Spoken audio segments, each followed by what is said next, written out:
Hi everybody, it's Dawn Martin, the Smiley SLP.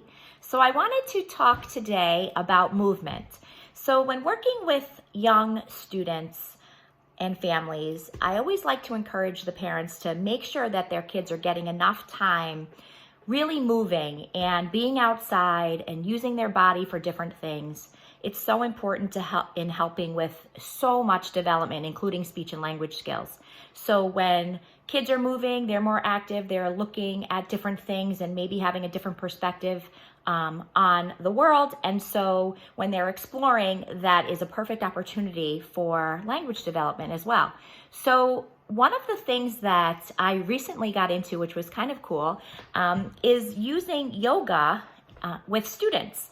And so if I notice that students coming into my office or my space for therapy and they are dysregulated, meaning that they're not in that optimal learning zone, meaning that sometimes they might come in a little bit too high and have too much energy, or sometimes they come in and it's too low and they need more energy to make them be able to participate and be in that optimal learning zone. So with using yoga and yoga poses, you can actually work on that. So getting them into the optimal learning zone, and it's fun and it can expand language as well. So I found this really cool book, I think last year or the year before. It's called Yoga Animals in the Forest, and it is by Christine Kerr.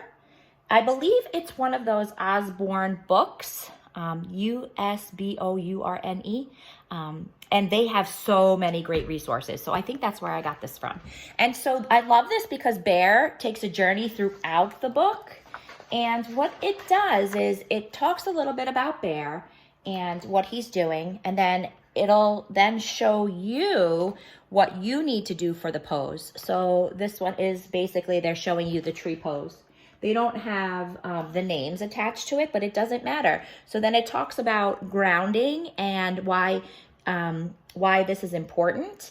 And then it'll teach you all the steps to be able to do it. So it goes through, and Bear finds all of these animals along his little journey, and they do all these different kinds of poses throughout the book. So it's kind of cool. It doesn't really have the names of like the yoga poses that we do, but you can also attach the names to them. The other thing is you don't have to buy this book. I just thought, that's interesting. And I can then also talk about animal names, and we can talk about, different attributes of the animals. So that's why I got this book, because I can incorporate a lot of speech and language into the book as well as yoga poses. But I also want to show you, I got these just from my local Dollar Tree. And if you don't shop there, you need to, because there's so many great resources to be able to use with your children. But then also if you're a speech language pathologist or OT or PT, like I am a speech language pathologist, then there's so many things in there that will just make our lives so much easier as far as engaging children. So they have these cute little yoga cards, and $1, well, now $1.25. And so those also, these are cool because there are animals on here as well. Like this one is the child's pose, one of my favorites. And it will tell you what it's working on, which is really cool. So child's pose is a resting pose. So, and then they'll have things like seated poses. So this one is the butterfly. And then they also have standing poses, and they're all categorized, which is really cool. Warrior, which is really a fantastic pose. That's a really good pose for trying to get some heavy work in. And then we have, let's see, Cobra. Love Cobra. That's another one that's really good for heavy work, holding your body up, putting pressure on your digits and your limbs to be able to kind of ground yourself. So this one is considered a back bend pose.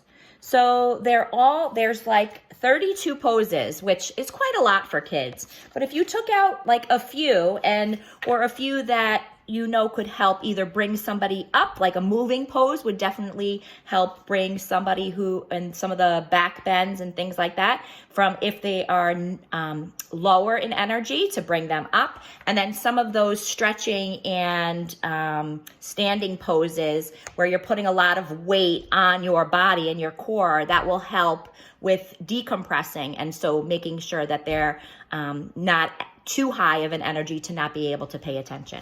So those are some suggestions, and I hope that you realize that when using yoga too, it's great because you have the movement, but it's also really good for mindfulness and being able to kind of be present in your body. And as adults, I know we work on this. Well, at least I do, and I know that a lot of other of my friends and colleagues do too, to help stay present in the moment and to have some foresight for what the day is going to be like. So this also helps our young children learn that that's a really important tool to be able to cope with just social emotional things that are going to come at you, that you have control over some of these things that you can do to help yourself. So I hope that you can explore a little bit with some yoga and yoga poses, and I'm sure there's a ton of apps and YouTube videos for children in this as well. I don't have any of those resources because, like I said, I just use these paper ones and I don't typically use technology for that. So those are 2 suggestions that you can work on this week. And thank you so much for watching my video and following me. I hope to see you all soon. Take care.